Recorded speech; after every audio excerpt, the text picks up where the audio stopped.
Hi students, I am Naresh from Scholar Educational Consultancy Hyderabad.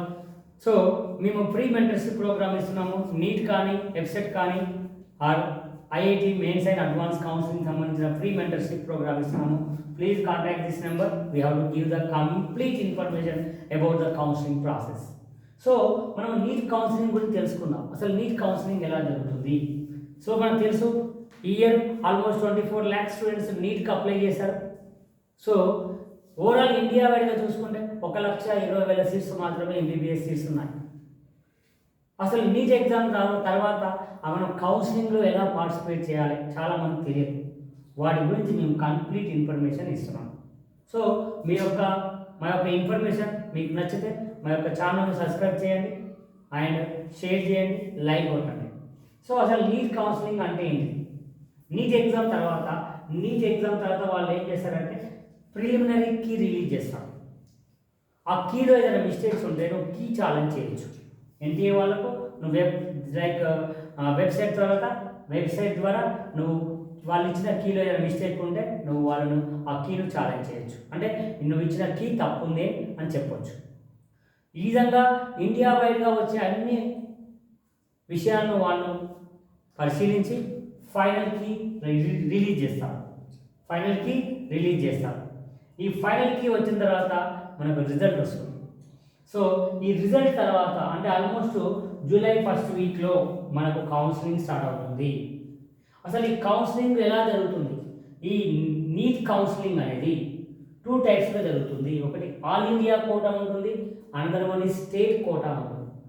All India quota అంటే మొత్తం medical కాలేజెస్లో ఉండే సీట్స్లో, government medical colleges and private కాలేజెస్లో ఉండే సీట్స్లో 15% సీట్స్ను ఈ ఆల్ ఇండియా కోటా ద్వారా ఫిల్ చేస్తాం. అంటే మేజర్గా ఆల్ ఇండియా కోటా అంటే లైక్ ఎయిమ్స్లో ఉండే సీట్స్, ఎయిమ్స్ కాలేజెస్లో ఉండే సీట్స్ కావచ్చు, జిప్మర్లో కానీ, ఈ విధంగా ఏఎఫ్ఎంసీలో కానీ, ఇలా బనారస్ హిందూ యూనివర్సిటీ కానీ, లేకపోతే అలీగఢ్ ముస్లిం యూనివర్సిటీ కానీ, ఇందులో ఉండే సీట్స్ను ఈ ఆల్ ఇండియా కోటా ద్వారా ఫిల్ చేస్తాం. ఎన్ఎంసీ వాళ్ళు, నేషనల్ మెడికల్ కౌన్సిల్ వాళ్ళు ఫిల్ చేస్తాం. ఇలా జూలై 1st రౌండ్లో ఈ కౌన్సిలింగ్ ప్రాసెస్ స్టార్ట్ అవుతుంది. సో 15% సీట్స్ను అంటే ఆల్మోస్ట్ ఒక 10 నుంచి 12,000 సీట్స్ను ఈ ఆల్ ఇండియా కోటా ద్వారా ఫిల్ చేస్తాం. ఇది మొత్తం 3 రౌండ్స్లో ఉంటుంది. ఫస్ట్ రౌండ్ ఎప్పుడు జరుగుతుంది, ఎప్పుడు స్టార్ట్ అవుతుంది అంటే జూలై 1st వీక్ నుంచి స్టార్ట్ కావచ్చు.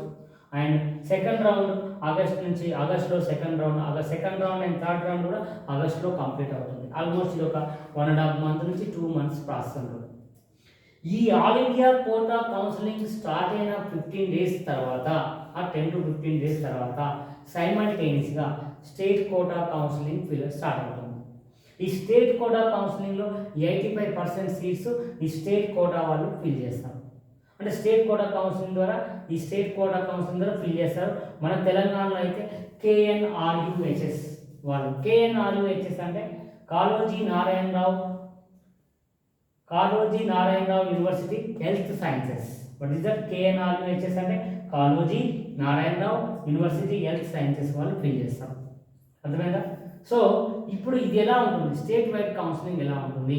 అసలు మనము ఎప్పుడైనా కౌన్సిలింగ్కి అప్లై చేసుకోవాలంటే, కౌన్సిలింగ్లో పార్టిసిపేట్ చేయాలంటే ముందు ఏం చేయాలంటే వాళ్ళకు నోటిఫికేషన్ ఇస్తారు. ఆ నోటిఫికేషన్ మనము రిజిస్ట్రేషన్ చేసుకోవాలి. ఫస్ట్ మనం కౌన్సిలింగ్లో రిజిస్ట్రేషన్ చేసుకోవాలి.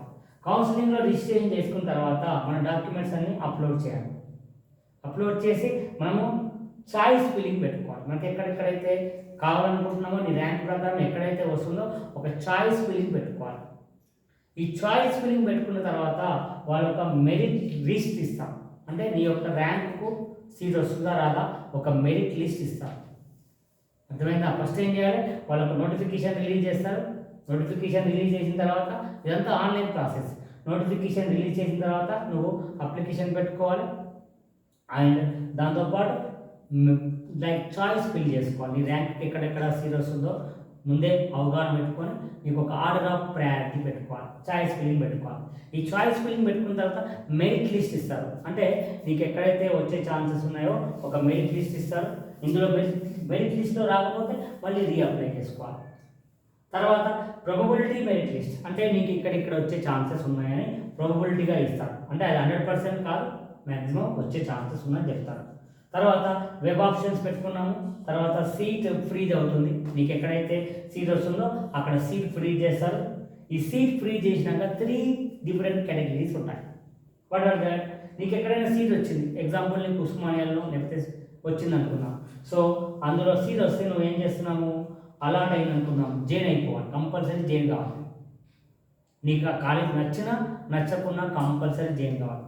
సో ఇలా జైన్ అవుతాం ఫస్ట్ కేసు. ఒకవేళ నీకు నచ్చలేదు, అలాట్ అయింది సీటు బట్ నచ్చలేదు, నాట్ జైన్డ్ అంటాం. ఒకవేళ నీకు సీట్ రాలేదనుకోండి, నాట్ అలౌడ్ అంటాం, అంటే సీట్ రాలేదు. అంటే ఈ విధంగా 3 రకాల కేటగిరీ ఉంటుంది. సీట్ వస్తే seat is coming, joined, here the seat. Second one allotted but not joined, seat వచ్చింది బట్ నీకు ఆ కాలేజ్ నచ్చలేదు, జైన్ కాలేదు, బట్ మొత్తమే సీట్ రాలేదు. ఈ విధంగా ఫస్ట్ రౌండ్లో నువ్వు అలాట్ అయింది ఒక కాలేజీ. ఇప్పుడు ఈ అలాట్ అయిన వాళ్ళు జైన్ అవుతారు కదా, జైన్ అయితే నెక్స్ట్ రౌండ్ కౌన్సిలింగ్కు ఎలిజిబిలిటీ ఉంటుంది. ఎందుకంటే ఇన్ కేసు నీకు ఒక దగ్గర కాలేజీలో సీట్ వచ్చింది బట్ అది నచ్చలేదు, నువ్వు జైన్ అయినావు, అది ఇంపార్టెంట్, జైన్ అయినావు. Next round counselling, second round కౌన్సిలింగ్లో నీకు అంతకంటే బెటర్ ఆప్షన్ వస్తే నువ్వు నెక్స్ట్ ఆ కాలేజీ మార్చుకునే ఛాయిస్ ఉంది. అప్పుడు ఒకవేళ బెటర్ ఆప్షన్ వస్తే కాలేజీ మార్చుకోవచ్చు, రాకపోతే ముందున్న కాలేజీలో ఉండే సీట్ మాత్రం అలానే మిగిలిపోతుంది. అలా కాదు, ఒకవేళ నీకు సీట్ వచ్చింది నచ్చలేదు, జైన్ కాలేదు, కాబట్టి ఇలాంటి వాళ్ళకు నెక్స్ట్ రౌండ్ కౌన్సిలింగ్కి ఎలిజిబిలిటీ ఉండదు. ఇది చాలా ఇంపార్టెంట్, బాగా గుర్తుపెట్టుకోవాలి. సీట్ వచ్చినా కానీ జైన్ కాలేదు, అలాంటి వాళ్ళకు నెక్స్ట్ రౌండ్ కౌన్సిలింగ్ ఉండదు. కాబట్టి కంపల్సరీ నీకు సీట్ వస్తే కంపల్సరీ జైన్ కావాలి. థర్డ్ వన్ నాట్ అలౌడ్, నీకు సీట్ రాలేదనుకోండి, మళ్ళీ నువ్వు నెక్స్ట్ రౌండ్ కౌన్సిలింగ్లో పార్టిసిపేట్ చేయొచ్చు. ఇలా మొత్తం కౌన్సిలింగ్ ప్రాసెస్ 3 టైప్స్గా 3 రౌండ్స్లో ఉంటుంది. ప్రతిసారి ఇంతే. ఒకవేళ ఈ 3 రౌండ్స్లో కూడా సీట్స్ మిగిలిపోతే last round stray vacancy round అంటాం. స్టే వేకెన్సీ రౌండ్ అంటే నీకు కంపల్సరీ ఇక లాస్ట్ రౌండ్, ఇక కొన్ని కాలేజీలో సీట్లు మిగిలిపోయినాయి అనుకోండి, నువ్వు డైరెక్ట్ అక్కడ స్టే వేకెన్సీ రౌండ్కి వెళ్ళి డబ్బులు కట్టి జైన్ కావడమే. అక్కడ మళ్ళీ మార్చుకోవడానికి వీలుండదు, నీకు ఎక్కడ వస్తే అక్కడ జైన్ కావాలి. అది స్టే వేకెన్సీ రౌండ్. మరి స్టేట్ లెవెల్లో ఎలా ఉంటుంది కౌన్సిలింగ్? స్టేట్ లెవెల్లో కూడా సేమ్ అలానే ఉంటుంది. స్టేట్ లెవెల్లో ఎవరు కండక్ట్ చేస్తారని చెప్పాను, తెలంగాణలో అయితే KNRUHS, Kaloji Narayanarao university of health sciences. అదే ఆంధ్రలో అయితే NTR health sciences, NTR university of health sciences వాళ్ళు కండక్ట్ చేస్తారు. సో ఆల్మోస్ట్ తెలంగాణలో కానీ ఆంధ్రలో కానీ సేమ్ ప్రాసెస్ ఉంటుంది. సో 85% సీట్స్ను గవర్నమెంట్ కాలేజెస్లో ఉండే 85% సీట్స్ను లోకల్ కేటగిరీ అంటే స్టేట్ వైడ్ కౌన్సిలింగ్లో ఫిల్అప్ చేస్తారు. 15% సీట్స్ను ఎవరు ఫిల్అప్ చేస్తారు? NMC వాళ్ళు సెంట్రల్ వైడ్గా ఫిల్అప్ చేస్తారు. ఓన్లీ 85% సీట్స్ను స్టేట్ లెవెల్లో ఫిల్అప్ చేస్తారు. అన్ని గవర్నమెంట్ కాలేజెస్లో ఉండే 85% సీట్స్ను స్టేట్ లెవెల్ కౌన్సిలింగ్ ద్వారా ఫిల్అప్ అవుతాయి. మరి ప్రైవేట్ కాలేజ్ సంగతి ఏంటి అంటే, ప్రైవేట్ కాలేజెస్లో 50% సీట్స్ను త్రూ కౌన్సిలింగ్ ద్వారా ఫిల్ చేస్తారు. అండ్ B కేటగిరీ, దీన్ని ఏ కేటగిరీ సీట్స్ అంటాం. కౌన్సిలింగ్ ద్వారా వచ్చే సీట్స్ను ఏ కేటగిరీ సీట్స్ అంటాం. 50% సీట్స్ను ఏ కేటగిరీ అంటాం. వీటి ద్వారా కౌన్సిలింగ్ ద్వారా ఫిల్ చేస్తారు. B అండ్ C కేటగిరీ సీట్స్ను మేనేజ్మెంట్ సీట్ కనవచ్చు, లేదా దీన్ని B కేటగిరీ కాలేజ్ వాళ్ళు ఫిల్ చేసుకుంటారు. ఇది కూడా కొంత కౌన్సిలింగ్ సంబంధించిందే, బట్ దీని ఫీ చాలా ఎక్కువ ఉంటుంది. ఇయర్లీ 13 lakhs వరకు ఉంటుంది, 20 lakhs వరకు కూడా ఉంటుంది. C కేటగిరీ అంటే కంప్లీట్ మేనేజ్మెంట్. ఈ యొక్క 35 సీట్స్ ఉన్నాయి. ఎగ్జాంపుల్ 100 సీట్స్ ఉన్నాయి, ఇది ఒక 50 సీట్లు. A category counselling 35 seats, B category counselling, and remaining seats are the C category counselling. So ఈ విధంగా కౌన్సిలింగ్ జరుగుతుంది. ఇంకా ఏదైనా కౌన్సిలింగ్ సంబంధించిన ఇన్ఫర్మేషన్ ఉంటే please watch my YouTube channel, please subscribe my channel and please like me. Okay, ఇంకా కావాల్సిన information కావాలంటే మీరు మా యొక్క వాట్సాప్ నెంబర్ను కాంటాక్ట్ అవుతే మేము మీకు కావాల్సిన డౌట్స్ అన్ని క్లారిఫై చేస్తాం. మీ యొక్క ఫ్యూచర్ సంబంధించిన ఇన్ఫర్మేషన్ కంప్లీట్గా ఇస్తాం. Okay, thank you very much.